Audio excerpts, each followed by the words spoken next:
card. Okay?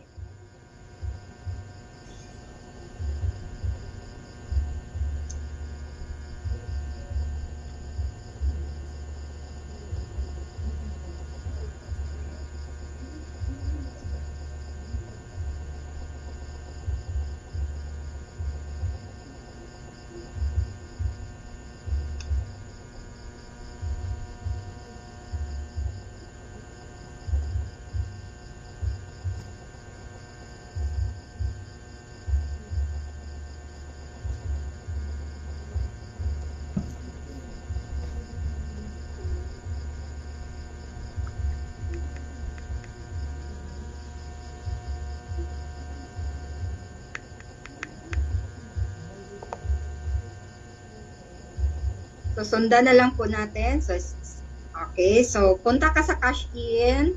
Then, i-click mo yung debit and credit. Then, type mo amount. Then, cash can.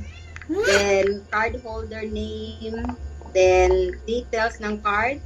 CVV at saka expiry year and then transaction password.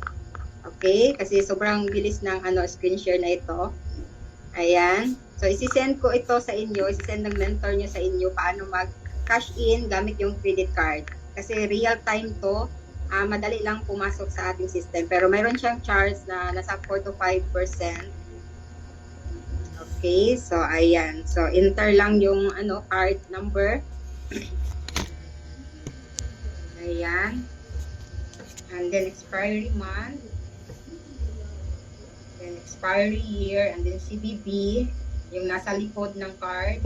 Kasi example, mayroong mag-franchise sa inyo or mayroong magbayad sa inyo through credit card. So, sundan nyo lang yung steps. And then, transaction password nyo. So, iba yung login password mo at iba din yung transaction password mo. Then, screenshot mo yan. And then, so, kailangan yan ng OTP ng, ng owner ng card. Okay? Then, meron din yung expiration yung mga OTP na yan. Then, click mo lang submit. Kung mayroon kayong credit cards, pwede nyo siyang i-try. Ayan. Transaction posted. So, balik ka sa, sa application mo.